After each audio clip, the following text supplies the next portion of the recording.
The oceans, an amazing blue, watery surface spreading out from all directions when one is on the shore. It is totally a spectacular place. And it has captured human imagination since time immemorial. Explorers of all sorts have wandered out onto its open spaces, sometimes to great success, learning and seeing new places, bringing trade and opportunity, and other times to a terrible fate where they have sunk beneath the waves and been lost to us. One of the greatest examples and people talking about this is the poem by Lord Byron. Roll on, thou deep and dark blue ocean, roll. 10,000 fleets sweep over thee in vain. And then marks the earth with ruin. His control stops with his shore. Upon the watery plain the wrecks are all thy deed, nor doth remain a shadow of man's ravage save his own.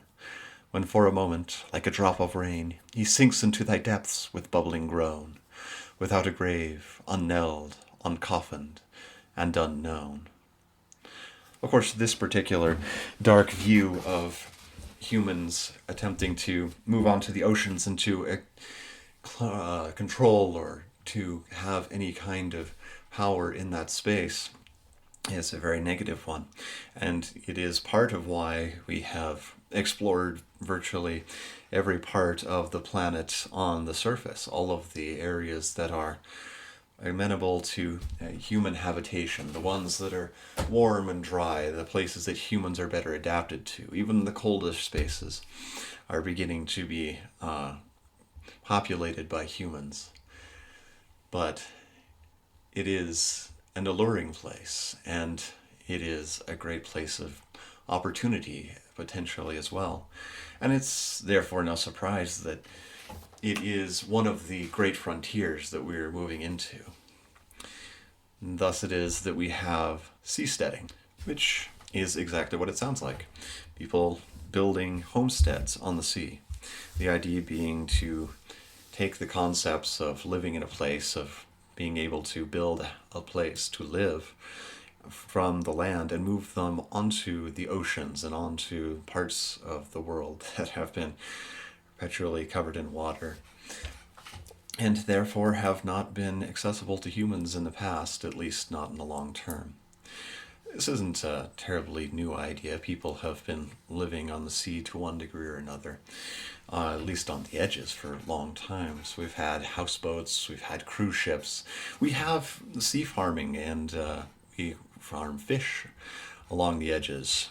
People in many countries have eaten seaweed that has been kelp farmed along the shores for generations.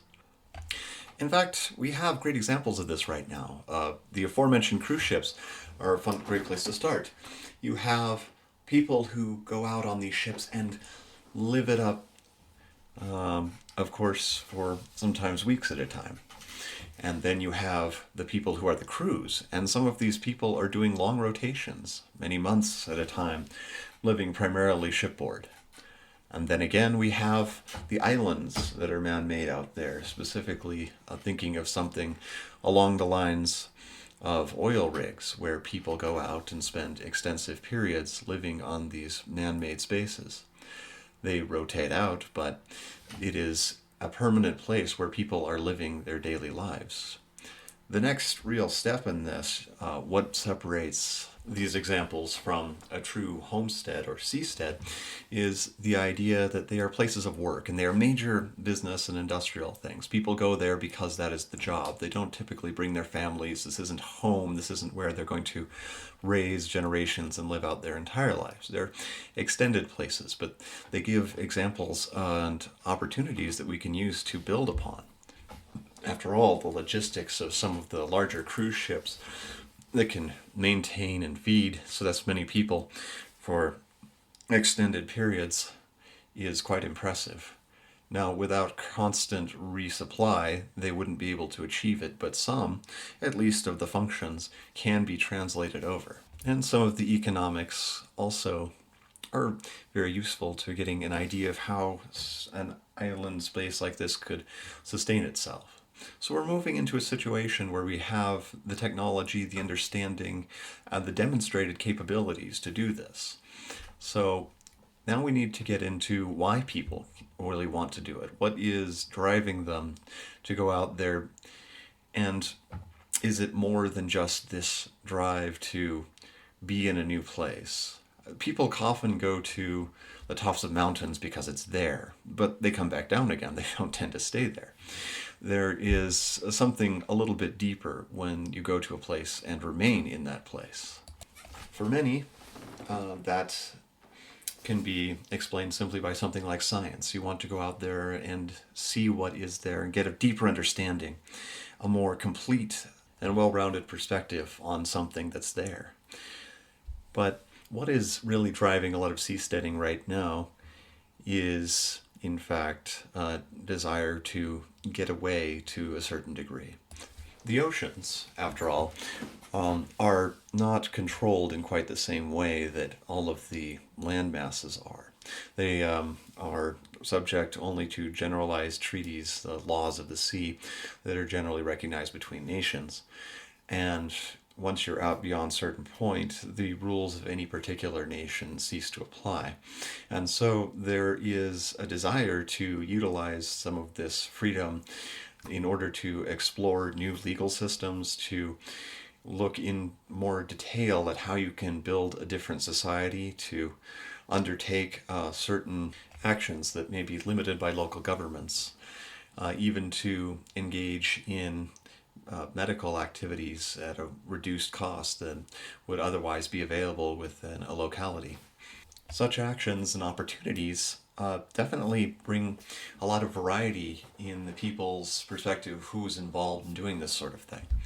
And it means that you have this amazing opportunity to explore a whole variety of novel governmental systems, to see more of what works and what doesn't in microcosms that are not nearly as beholden to existing systems as a city would be, or anything built within the larger structures that we've already put together.